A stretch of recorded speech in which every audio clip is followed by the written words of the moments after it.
The man who first brought to light the facts about them was a great scientist and astronomer called Galileo Galilei. He was born in the year 1564 in the Italian town of Pisa. In the year 1608, a man called Hans Lippershey, a native of Holland, invented the telescope, the instrument with which astronomers watch the skies. The telescope makes distant objects appear to be near and magnified several times over. When Galileo heard about the invention, he became greatly interested in it. He had at this time begun to study astronomy, and he saw that the invention would be a wonderful aid to the astronomer. He set to work on making a telescope for himself, and very soon succeeded in making one which was better than the one Lippershey had made. Galileo's telescope was the first that was ever turned towards the stars. Looking through it, he saw 100 times as many stars as he could see with his bare eyes. He looked at the Milky Way, the broad white band of light seen across the sky at night, and found that it contained millions and millions of faint stars. He turned the telescope on the moon, and what he saw filled him with amazement. He saw high mountains and deep valleys like those on the earth. Greatly excited by these discoveries, Galileo carried his telescope to Venice and showed it to the learned men of that city. The people of Venice crowded at his house to have a look at the looking tube.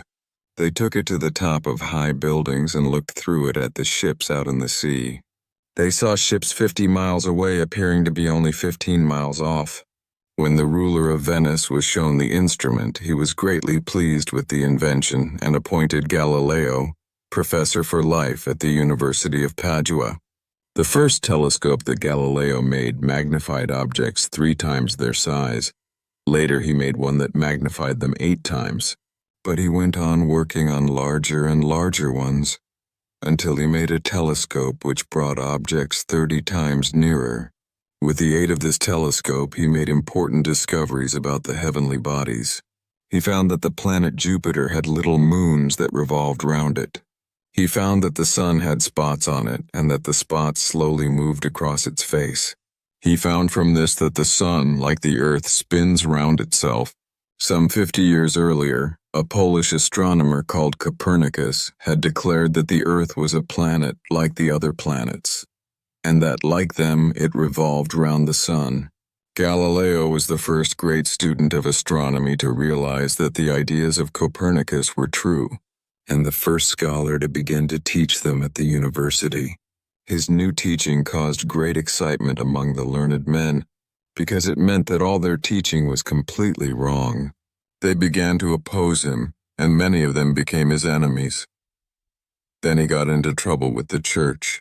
His ideas about the sun and the earth were different from what the Bible seemed to say. So the followers of the church began to look upon him as a wicked and dangerous man. The church had in those days a court called the Inquisition, which tried and punished those that it considered unbelievers. Galileo was asked to appear before this court. He was questioned about his beliefs and was asked to kneel and declare that he no longer believed that the earth moved round the sun. He knew that if he refused to make this declaration, he might be put in prison and perhaps tortured. As he feared torture, Galileo obeyed their order. There is a story that as he rose from his knees after his public declaration, he whispered to himself, "But still it does move." The court ordered Galileo not to teach his wicked ideas anymore. But Galileo did not obey the church's orders for long. He continued his studies and, after a time, started teaching his ideas again. Besides, he wrote a book in which he criticized the old beliefs. When the book came out, the Inquisition once again ordered him to appear before it to be tried as a non-believer. After a long trial, he was sent to prison.